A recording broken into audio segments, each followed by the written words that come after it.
I'm going to just talk briefly about something that causes me to get hate mail, because it's timely with this, but I look forward to this time of year, and unfortunately with the algal blooms it kind of puts a damper on it because everyone's talking about how farmers are causing algae. But the truth is that that couldn't be farther than the truth. Every year I'm anxiously awaiting the BMP numbers of phosphorus reduction in the EAA. And I'm proud to tell you that this year, yet again, they have exceeded their minimum requirement of 25%. They actually achieved 66% reduction in the EAA, which is 470,000 acres of farming.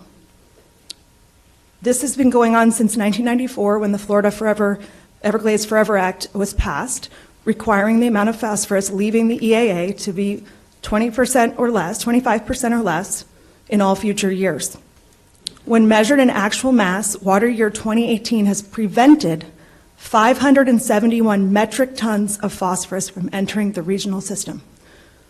Now, folks, I think that's an entire industry doing its part.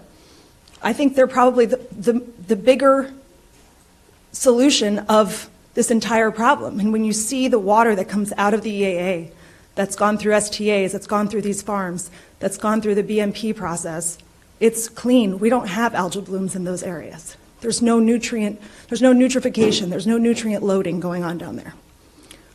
So the use of continuously improved farming techniques known as best management practices has created proven results every year since 1995 that have far exceeded the law's requirements and prevent thousands of tons of nutrients from entering the Everglades.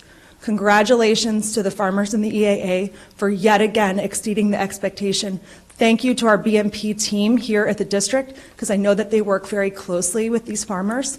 Every year, these guys and gals, both on our team and out in the fields, they are constantly looking for ways to do things better on these farms. Agriculture is not like it was 100 years ago. It's computerized, it's using GPS, it's highly, highly sophisticated. It's one of the most sophisticated industries in the world. And if you think that you've just got some farmer in overalls spraying fertilizer out there, you're sadly mistaken.